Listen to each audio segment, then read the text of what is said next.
आचार्य चतुरसेन शास्त्री जी के उपन्यास गोली से अध्याय बंदर राजा। वाचनकर्ता अमित पांडे। गद्दी नशीन राजा के भाई बंदों के जीवन भी अद्भुत रहस्यपूर्ण होते हैं। उनके चरित्र पर्दे में ही रहते हैं, इसलिए सब लोगों को उनका पूरा पता नहीं चल पाता। कभी कभी उनके चरित्र अत्यंत हास्यास्पद, कभी बीभत्स और कभी भयानक भी हो जाते हैं। बहुधा सांप्रतिक मामलों में इन भाई बंदों में परस्पर और कभी कभी हिज हाइनेस से भी झड़प हो जाती थी। केवल झड़प ही क्यों, कभी कभी तो जबरदस्त कूटनीतिक टक्करबाजी हो जाती थी, जिसका पता ही सर्वसाधारण को नहीं लग पाता। अब आप जरा इन बंदर राजा का भी दिलचस्प किस्सा सुन लीजिए और दाद दीजिए राज रक्त की विशेषता, पवित्रता और उच्चता की, जिसकी रक्षा के लिए 50 साल की कुमारी राजपुत्रियां 20 साल के गद्दी नशीं राजाओं से ब्याही जाती हैं। जहां कमाना धमाना नहीं, मेहनत परिश्रम नहीं, पड़े पड़े हराम के माल मलीदे उड़ाना है। पुश्त दर पुश्त से जागीर, जमीन, जायदाद मिलती आती हो, केवल खून और वंश के नाम पर। जागीर के स्वामी को न किसी योग्यता की आवश्यकता है, न उसके लिए कोई शर्त या पाबंदी, कायदा कानून है। सिर्फ खून का संबंध होना चाहिए, बस उसे मुफ्त में जागीर मिल जाती। उसी प्रकार जागीर में बसने वाले प्रजाजनों पर मनमानी हुकूमत, जिसे मैं तो खुले शब्दों में अत्याचार कहूंगी, करने की खुली छूट मिल जाती। उनका तो सारा जीवन ही इसी तरह व्यतीत होता था कि पड़े पड़े जागीर की आमदनी खाना, जोर जुल्म से किसानों से अपना कर वसूल करना, चमारों और दूसरे सेवा कर्म करने वालों से जबरदस्ती बेगार लेना, बात बात में आग लगाना, जिसे दूसरे शब्दों में लूट ही कहा जा सकता है, और अफीम पी लेना या चरस की दम लगाना या भंग के गोले सटकना, शिकार करना और रियाया की बहु बेटियों पर गिद्ध दृष्टि रखना, जिसे चाहे उसे जबरदस्ती उठवा ले आना, जो चाहे जिसके यहाँ से कुछ भी चीज उठा लेना और मूल्य न देना, जी चाहे जिस पर जूतों से पिटाई करा देना, यह उनके नित्य के काम थे। कुछ यही बात नहीं कि रियाया को कसूर करने पर ही पीटा जाए, बेअदबी और ठकुरास की तौहीन करने पर भी सजाएं मिलना जरूरी हैं। कल्पना कीजिए कि जागीरदार ठाकुर या उसकी बिरादरी का कोई भी ठाकुर गांव में कहीं जा रहा है कि उसने देखा एक नाई या ऐसा ही कोई व्यक्ति जिसे जाति से छोटा समझा गया, अपने घर के द्वार पर खाट बिछाकर बैठा है। उसने तुरंत खड़े होकर दोनों हाथ जोड़कर ठाकुर का मुजरा नहीं किया तो ठाकुर की तौहीन हो गई। अब उसे जूतों से पिटवाना जरूरी हो गया। या कोई चमार बेगार से इनकार करता है या खाने को मांगता है तो इस अपराध में उसे पीटना पड़ेगा, और कभी कभी तो इतना कि वह मर भी सकता है। केवल पुरुष ही नहीं, स्त्री को भी पीटा जाता। ऐसी हालत में यदि वह गर्भिणी है और मार से गर्भपात हो गया तो इसकी कोई दाद फरियाद कहीं नहीं हो सकती, यहां तक कि मर जाने की भी नहीं। बंदर राजा महाराजाधिराज के सगे बड़े भाई थे।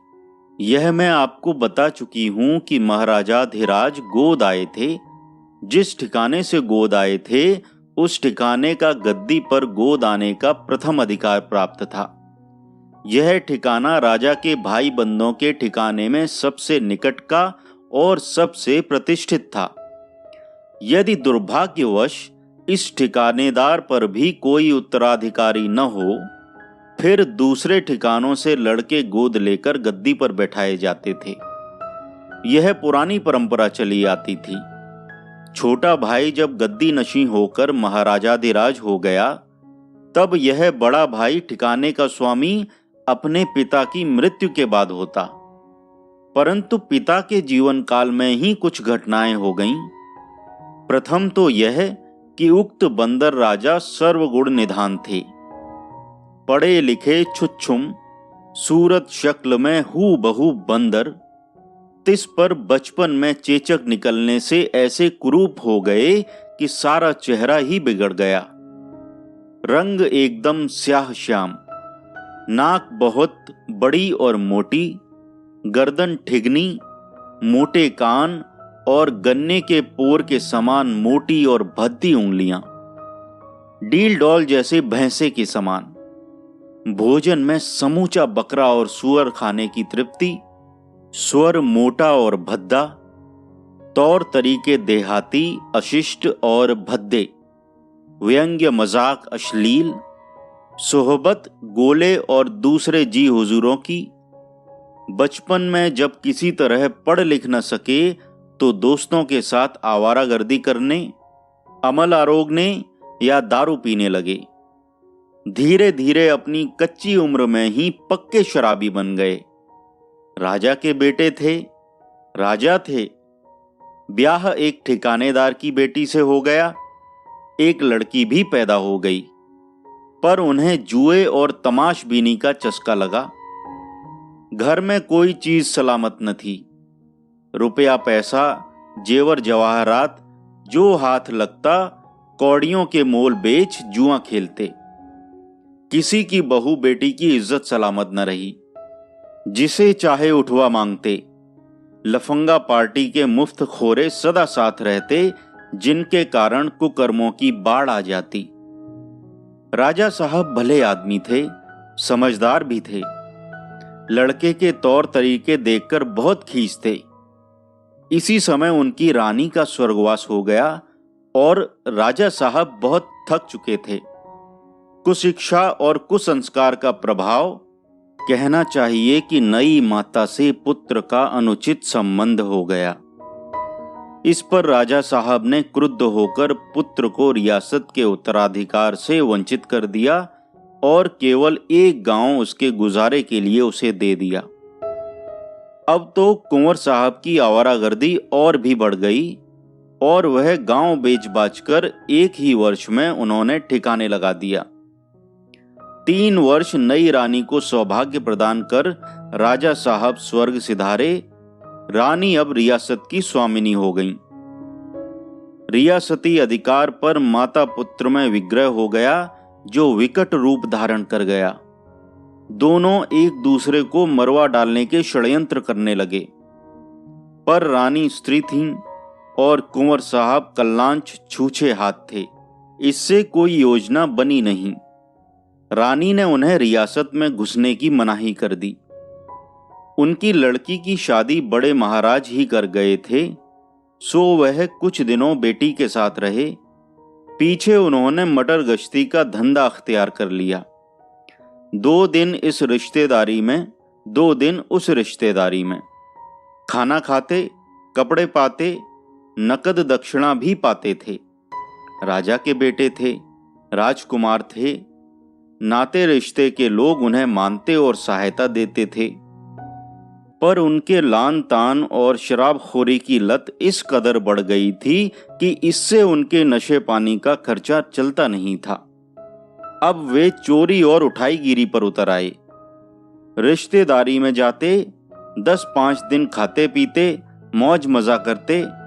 शराब और शिकार की वहां कमी नहीं होती। चांदी के बर्तनों में खाना मिलता और कुंवर साहब अवसर पा चांदी के बर्तन या जेवर माल या जो कुछ भी हाथ लगे उठाकर चुपचाप चंपत होते। परंतु इतने पर भी उनका हाथ खाली रहता था। जो पाते जुएं और शराब की भेंट हो जाता। बहुधा वे किराए के इक्के तांगे में सवार होकर घूमने निकल पड़ते और अंत में बिना ही किराया दिए चल खड़े होते। ऐसी हालत में इक्के तांगे वाले उन्हें पकड़कर ठोक पीट देते या हाथ की छड़ी छाता, पैर में जूते, कोट जो भी पाते थे छीन छान कर भगा देते थे। अब पिता के मरने पर रियासत से बरतरफ होने पर भी वे अपने को कुंवर नहीं राजा कहते थे। पर हाल राजा साहब का यह था जो अभी मैंने बयान किया। सब बातें हिज हाइनेस ने सुनी। सुनकर उन्हें बुलाया, समझाया, पर नतीजा कुछ नहीं हुआ। अंततः महाराजाधिराज ने गुस्सा होकर उन्हें महल में कैद कर लिया। महल के बाहरी हिस्से के एक कमरे में बंद कर उस पर ताला जड़ दिया। एक बंदूकधारी संतरी पहरे पर नियत कर दिया। महल के रसोड़े से दोनों समय उनके लिए भोजन आ जाता था। खाते थे और आराम से पड़े रहते थे। किसी न किसी तिकड़म से शराब भी मंगा ही लेते थे। राजा थे, इसलिए धर्म कर्म पूजा पाठ भी करना जरूरी था, पर यह काम करता था राजपुरोहित का तरुण पुत्र। यह ब्राह्मण कुमार कुछ मूर्ख और बातूनी था। जन्म जन्म के संस्कारों के प्रभाव से इस जंगली, असभ्य, कंगाल, दुराचारी कैदी को वह अन्नदाता और सरकार कहकर पुकारता। अनेक धर्म कथाएं सुनाता। उस भाग्यहीन ने बातों ही बातों में इस बंदर से मेरी भी चर्चा कर दी। चर्चा भी ऐसी वैसी नहीं, खूब नमक मिर्च लगाकर। उन दिनों मेरे जले रूप की जैसी झूठी सच्ची शोहरत रियासत में फैली थी, इस नालायक ब्राह्मण कुमार ने उसमें भी रंग चढ़ाकर बंदर राजा को सुनाना आरंभ कर दिया। और अब यह बंदर सबसे अधिक मुझी में दिलचस्पी लेने लगा। मेरी ही बातें खोद खोद कर पूछने लगा और अंततः यह कामुक और दुराचारी राजा मेरे विरह में सुलगने लगा और वह पाजी ब्राह्मण उसे अच्छी तरह सुलगाने लगा। राजा रात रात भर अब गंदी गजलें गाता, अनेक कुछ चेष्टाएं करता, जो मेरे नाम से इस कदर संयुक्त हो गईं कि वे अब मुझ तक पहुंचने लगीं। परंतु इसका कोई गंभीर परिणाम भी हो सकता था, यह मैंने कभी नहीं सोचा था। एक दिन ज्यों ही पहरेदार ने ताला खोलकर भोजन का थाल लेकर भीतर प्रवेश किया कि राजा चीते की भांति उछलकर उस पर टूट पड़ा और जब तक पहरेदार संभले वह बंदर की भांति उछलकर कमरे से बाहर हो गया। द्वार पर रखी बंदूक उसने उठा ली और देखते ही देखते आंखों से ओझल हो गया।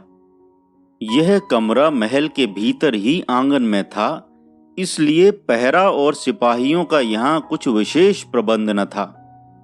खास राजा का बड़ा भाई समझकर लोग सरकार अन्नदाता कहकर पुकारते थे, रुआब भी मानते थे। इसी से इस आकस्मिक घटना से बेचारा अकेला पहरेदार हक्का बक्का हो गया। कुछ क्षण तक तो उसके मुख से बात ही न निकली। पीछे वह राजा की खोज में भागा, पर राजा का कहीं पता ही न था। उसने मन ही मन जो स्कीम बना ली थी उसे कोई सोच भी न सकता था। वह सीधा हाथी खाने में पहुंचा और बंदूक फीलवान की छाती पर तान कर कहा, साले फीलवान, हाथी खोल। बेचारा फीलवान डर गया। मामला क्या है वह यह समझ न सका। उसने हाथी खोल दिया। राजा सूंड पर होकर हाथी पर चढ़ गया। फीलवान को हुक्म दिया कि हाथी मेरे महल के पिछवाड़े ले चलो। ज्यों ही हाथी महल की पिछली फसील के पास पहुंचा, वह बदमाश राजा धम्म से मेरे महल में हाथी से कूद पड़ा। बंदूक अब भी उसके हाथ में थी, आंखों में खून तैर रहा था। सूरत उसकी एक खूंखार जंगली भैंसे या गैंडे के समान भयानक दिख रही थी। उस समय दैव योग से मैं अकेली ही शयन कक्ष में आराम कर रही थी। केसर बच्चे के पास थी और किसुन किसी काम से गया था। राजा बंदूक लिए एकदम मेरे पलंग पर चढ़ बैठा और मैं जरा संभल कर उठी तो एक धक्का देकर मुझे गिरा दिया। क्षण भर ही में मैं आसन्न विपत्ति को समझ गई। बहुत बार इस राजा की बेहूदी हरकतों पर हंसी आई, बहुत बार घृणा हुई थी, परंतु इस बार तो मैं क्रोध से कांप उठी। न जाने कहां से मेरे शरीर में दैत्य का बल आ गया। राजा मेरे ऊपर आक्रमण करने की तैयारी कर रहा था कि मैंने उसकी टांग खींचकर नीचे गिरा दिया। गिरते ही बंदूक उसके हाथ से छूट गई। बिजली की तरह लपककर मैंने बंदूक उठा, दोनों हाथों से उस पर एक भरपूर वार किया। वार करारा बैठा और उसका सिर फट गया। सिर से खून बहने लगा, पर मुझे इसकी क्या चिंता थी। मैं तो उसे जान से मार डालने पर आमादा थी। मैंने बंदूक की नाल सीधी उसकी छाती पर तान कर घोड़े पर हाथ डाला। एक ही क्षण में इस पतित की मुक्ति का अवसर आ गया था, पर इस कायर कुकर्मी ने एकदम हाथ जोड़कर मेरे पांव पकड़ लिए और गिड़गिड़ाने लगा। उसी समय बहुत से सिपाही, किसुन और दूसरे लोग महल में घुस आए, परंतु किसी का हियाब उस पर हाथ चलाने का न होता था। यह देख मेरा खून खौलने लगा। बंदूक मैंने फेंक दी और बेंत उठाया। फिर तो मैंने गिना नहीं, देखा नहीं। जिस ढव पड़ा मैंने वह मार मारी कि पीछे मुझे भी आश्चर्य हुआ। राजा निरीह भाव से पिटता रहा। जब मैं ही थककर बेदम हो गई तो बेंत को फेंककर सिपाहियों से कहा, ले जाओ इस जानवर को महाराजाधिराज की सेवा में। पर कैसे आश्चर्य की बात थी, इतने पर भी किसी की हिम्मत उसे छूने की न हुई। तब मैंने ही उसे दुत्कार कर भाग जाने को कहा और वह चुपचाप वहां से चल दिया। उसके पीछे ही सब सिपाही आदि भी चले गए, सिर्फ किसुन ही रह गया। वह भयभीत नजर से मेरी ओर देख रहा था। भय उसका गलत न था। एक गोली की यह हिम्मत कि राजवंशी पर हाथ उठाए, अन्नदाता को बेंत लगाए, जिसे महाराजाधिराज दादा भाई कहकर पुकारते हैं। परंतु मैं भी उसी भांति संतुष्ट थी, मानो कोई अत्यंत मनोरंजक तमाशा देखा हो। मैं खुश थी अपने वीरत्व पर, जिसकी मैंने कभी कल्पना भी न की थी। किसुन ने डरते डरते कहा, अन्नदाता सुनकर क्या कहेंगे? मैंने दर्प से जवाब दिया, कोलू में पिलवा देंगे बस। पर किसुन ने मुझसे बहस नहीं की। वह कमरे की अस्त व्यस्त सामग्री को ठीक करने में लग गया। आचार्य चतुरसेन शास्त्री जी के उपन्यास गोली से, अध्याय बंदर राजा। वाचनकर्ता अमित पांडे।